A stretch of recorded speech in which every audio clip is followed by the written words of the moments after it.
हिमालयं समारभ्यं यावद् हिंदु सरोवरं तं देवनिर्मितं देशं हिंदुस्तानं प्रचक्षते।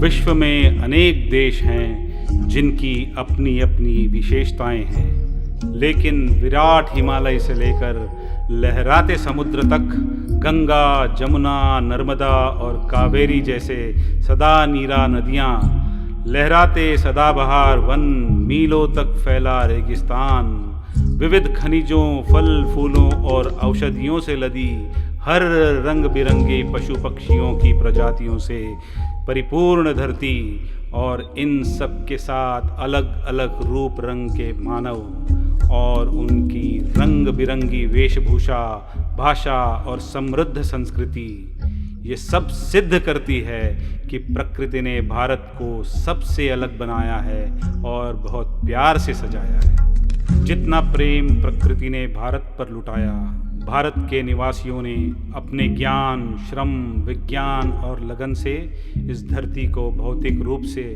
सोने की चिड़िया तथा आध्यात्मिक रूप से जगत गुरु बनाया। भारत के हमारे महान पूर्वजों ने संपूर्ण विश्व को एक परिवार मानकर विज्ञान, धर्म, संस्कृति, कला और साहित्य के क्षेत्र में अनेकों उपहार दिए। आज भी संपूर्ण विश्व में भारत की महान हिंदू संस्कृति चिन्ह बिखेरे हुए है। हिंदू संस्कृति के अतिरिक्त आदिकाल से विश्व भर में अनेक संस्कृतियां सुख शांति से रहती आई है, परंतु कालांतर में कुछ ऐसे व्यक्तिवादी बर्बर मजहब पनपे जिनके लिए केवल अपनी मान्यताएं ही सब कुछ थी।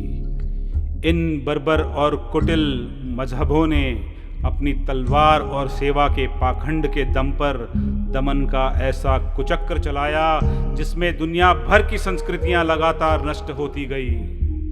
भारत पर भी इन संस्कृतियों ने लगातार आक्रमण किया, जिसका कड़ा जवाब निरंतर रूप से हिंदू राजाओं ने दिया, परंतु सबको अपने जैसा धार्मिक मानकर धर्म युद्ध करने की नीति आत्मघाती साबित हुई। इनके प्रभाव से हिंदू समाज में अनेक जातिगत फूट, छुआछूत, पर्दा प्रथा और कुरीतियां भी पनपी और देश लंबे समय तक विदेशी दास्तां में जकड़ा रहा। देश में आज़ादी के लिए संघर्ष की लहर चली। अनेक महामानव स्वतंत्रता के लिए संघर्ष में लगे रहे, लेकिन एक युगदृष्टा महामानव डॉक्टर केशव बलिराम हेडगेवार जी ने गुलामी के कारणों पर चिंतन किया और जान लिया कि गुलामी का असली कारण देश के मूल निवासी हिंदू समाज की जड़ता है। और सिर्फ जाना ही नहीं, उसके उपचार के लिए 1925 में राष्ट्रीय स्वयंसेवक संघ की स्थापना भी की, जो अपने अनेक शाखा प्रशाखाओं के माध्यम से सभी दिशाओं में लगातार हिंदू समाज को संस्कारी और संगठित बनाने के लिए कार्यरत है। द्वितीय सरसंघ चालक पूजनीय गुरु गुलवलकर जी के प्रयत्नों से 1964 में इसी संघ वृक्ष की एक शाखा के रूप में विश्व हिंदू परिषद का प्रादुर्भाव हुआ, जिसने भारत ही नहीं अपितु पूरे विश्व के हिंदुओं को सेवा, संस्कार और अपने हितों के लिए संघर्ष का मार्ग दिखाया। विश्व हिंदू परिषद ने गोरक्षा, धर्मस्थलों की पुनर्स्थापना, धर्म जागरण, समरसता के महान कार्यों के साथ वंचित वर्ग के लिए सेवा के हजारों केंद्र स्थापित किए। मुंबई महानगर के शिव कोलीवाड़ा में स्थित 3 एकड़ की सुरम्य पहाड़ी हनुमान टेकड़ी पर स्थापित शिव कल्याण केंद्र ऐसे हजारों सेवा केंद्रों में से एक प्रमुख केंद्र है, जो अपने विभिन्न आयामों के द्वारा नर सेवा को नारायण सेवा बनाकर लगभग 4 दशकों से कार्यरत है। शिव कल्याण केंद्र अध्यात्म, सेवा व संस्कार की अद्भुत त्रिवेणी संगम है। सन 1984 में यह जगह विश्व हिंदू परिषद को मुंबई महानगर पालिका ने सेवा कार्यों के लिए प्रदान की थी। शिव कल्याण केंद्र का प्रारंभिक उद्देश्य था इस हनुमान टेकड़ी के आसपास के 6 लाख वंचित शोषित बस्ती का सर्वांगीण विकास करना। सन 1990 में सर्वप्रथम श्री समर्थ हनुमान मंदिर का जीर्णोद्धार माननीय श्री अशोक सिंघल जी के हाथों किया गया। मंदिर में हनुमान जयंती, श्री राम नवमी, गणेशोत्सव, राम कथा, भागवत कथा, समरसता यज्ञ आदि उत्सव वर्षों से निरंतर चल रहे हैं। यहाँ पर नित्य सत्संग व संतों के प्रवचन के माध्यम से समाज के अंतिम से अंतिम व्यक्ति तक धर्म जागरण का अभियान चलाया जा रहा है। आज श्री समर्थ हनुमान मंदिर संपूर्ण मुंबई महानगर के हिंदू समाज की आस्था का केंद्र बन चुका है। सिलाई प्रशिक्षण केंद्र गत 35 वर्षों में यहाँ से हजारों ज़रूरतमंद बहनें सिलाई का प्रशिक्षण लेकर जा चुकी हैं।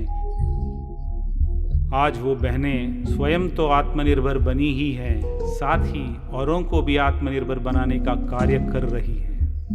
कंप्यूटर प्रशिक्षण केंद्र लगभग 3 दशकों से यहाँ नाम मात्र शुल्क लेकर ज़रूरतमंद बच्चों को और युवाओं को रोजगार के लिए उपयोगी बेसिक और एडवांस्ड कंप्यूटर प्रशिक्षण दिया जाता है। अभ्यासिका हनुमान टेकड़ी के आसपास के छोटे छोटे झुग्गी झोपड़ियों में रहने वाले बच्चों के पढ़ने के लिए यहाँ शांत और एकांत वातावरण के साथ साथ बच्चों के पढ़ाई में मार्गदर्शन के लिए यहाँ पर शिक्षक भी उपलब्ध किया जाता है। बाल संस्कार केंद्र बाल संस्कार केंद्र के माध्यम से बच्चों को भारतीय संस्कृति और संस्कारों का महत्व समझाकर उनका चरित्र निर्माण किया जाता है। कराटे प्रशिक्षण केंद्र आत्मरक्षा के लिए युवाओं को और बच्चों को कराटे का प्रखर प्रशिक्षण दिया जाता है। योग प्रशिक्षण केंद्र शारीरिक और मानसिक स्वास्थ्य के प्रति जागरूकता के लिए नित्य सुबह और सायंकाल निःशुल्क योग प्रशिक्षण दिया जाता है। पतंजलि योग पीठ के सहयोग से समय समय पर योग शिविर का आयोजन भी किया जाता है। संघ शाखा हनुमान टेकड़ी पर सुबह प्रौढ़ शाखा और सायं तरुणों की शाखा निर्बाध गति से चल रही है।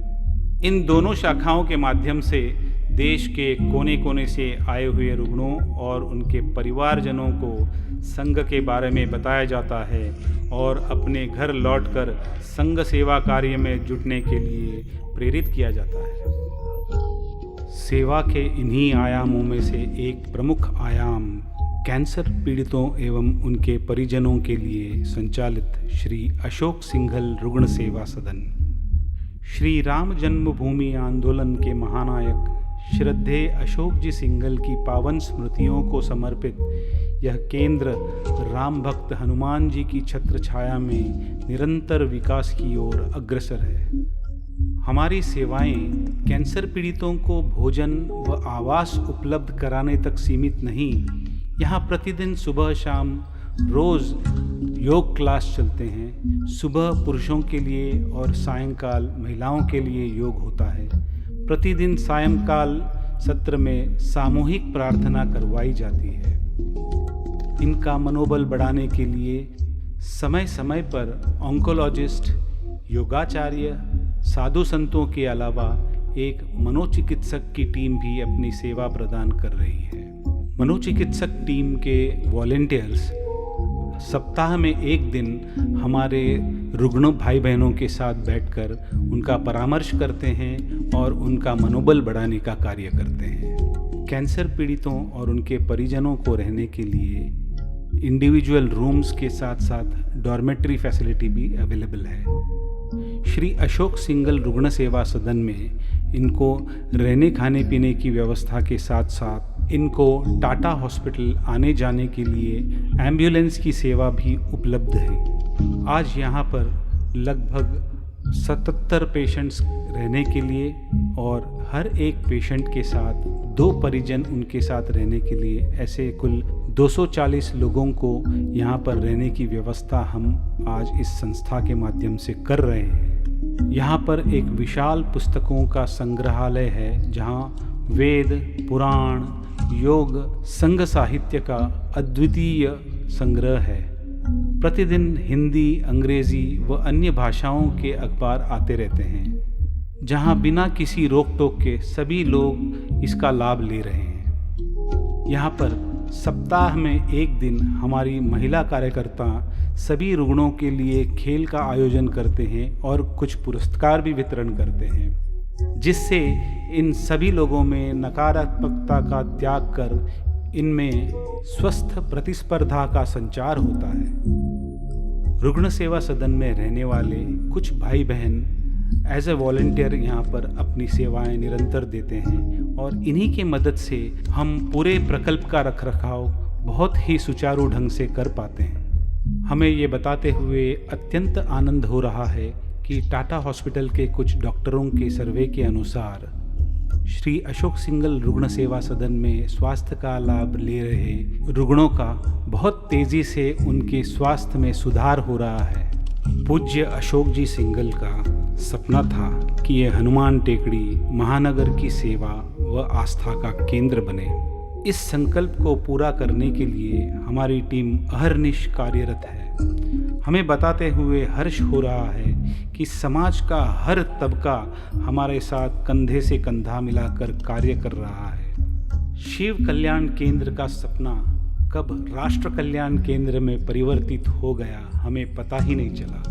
हिंदवे सोदरा सर्वे न हिंदू पतितो भवेत, इसी मूल मंत्र को लेकर शिव कल्याण केंद्र इस यात्रा को आगे बढ़ाते हुए हमारी भावी योजनाओं में किडनी के रोग से ग्रसित समाज के गरीब तबके के लोगों के लिए बहुत जल्द डायलिसिस सेंटर का प्रारंभ किया जा रहा है। उसी तरह गरीब बस्तियों के लिए चल चिकित्सालय और डायग्नोस्टिक सेंटर और वरिष्ठ नागरिकों के लिए सेकेंड इनिंग्स ऐसे प्रकल्प भी हमारे भावी योजनाओं में सम्मिलित हैं। यह पूरा प्रकल्प हमारे अनगिनत दानदाता, मार्गदर्शक, व्यक्ति और कई सारे संस्थाएं जिनका बहुत ही महत्वपूर्ण योगदान है, जिसके बिना ये प्रकल्प इतना बढ़ पाना संभव ही नहीं।